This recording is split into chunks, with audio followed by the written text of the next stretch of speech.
Salut et bienvenue dans Free & Airsoft, l'émission consacrée 100% à l'airsoft. Tout de suite, le sommaire de l'émission.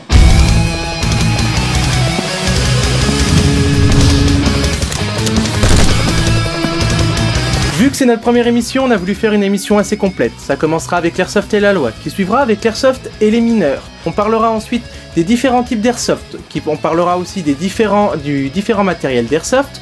Ensuite, on aura la présentation du Cirasland, la présentation du Mich 2002, la présentation de la réplique FAMAS F1 et la présentation de la réplique Glock 17.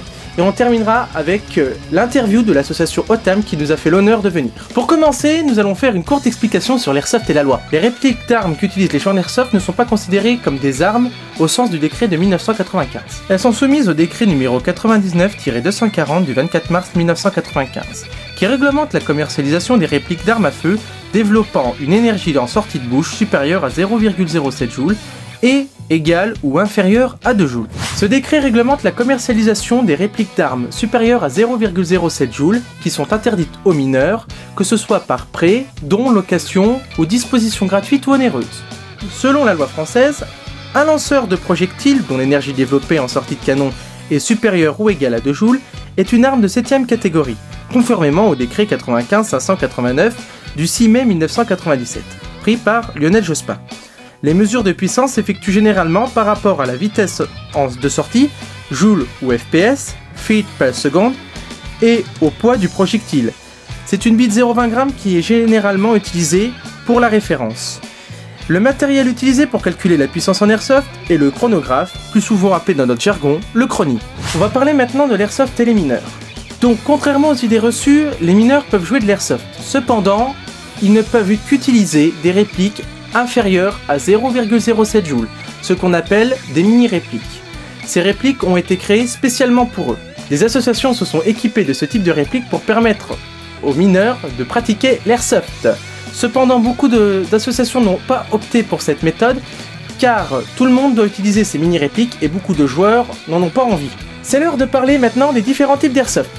On va commencer par l'airsoft que je classifierais de sportif, c'est-à-dire deux équipes qui s'affrontent, l'équipe bleue et rouge, dans des parties type deathmatch ou capture de drapeau. C'est là où on rigole le plus, où on défouraille et on peut jouer les Rambo en toute sécurité. Généralement, les vies sont illimitées et c'est le cas le plus courant en France. Nous allons parler maintenant du milsim, c'est-à-dire de la simulation militaire. C'est un jeu beaucoup plus tactique, on communique par les gestes et la radio, et les missions sont plutôt tuer les terroristes et sauver les otages. C'est un cas moins répandu en France, mais qui commence à se diversifier. C'est le moment de parler du matériel de base. On va parler ça en 2 points. Le réel matériel de base et mon avis. Le réel matériel de base, c'est très simple. Il vous faut une réplique, des lunettes de protection qui sont obligatoires et des billes. Mon avis maintenant. En réplique, je vous conseille plutôt un fusil d'assaut, c'est-à-dire avec des chargeurs plus conséquents, environ 300 billes. Plutôt qu'un pistolet, certes moins cher, cependant, les chargeurs de pistolet ne font que 25 billes. Et le souci, c'est que si en partie, vous vous retrouvez en face d'un AK-47 avec un chargeur de 300 billes et vous avez un pistolet avec un chargeur de 25 billes, vous allez faire rarement le poids. Si votre budget vous le permet, je vous conseille d'acheter un gilet tactique ou un gilet porte-plaque. L'avantage, c'est que vous pouvez ranger vos chargeurs ou tout autre matériel utile en airsoft. En ce qui concerne les protections, je vous conseille d'opter pour un casque, type SAG, Mich ou Schwat.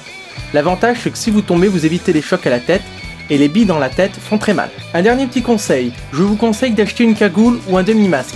L'avantage de ceci, c'est pour éviter que les billes vous tapent dans les dents, car une bille dans les dents, ça fait beaucoup de dégâts.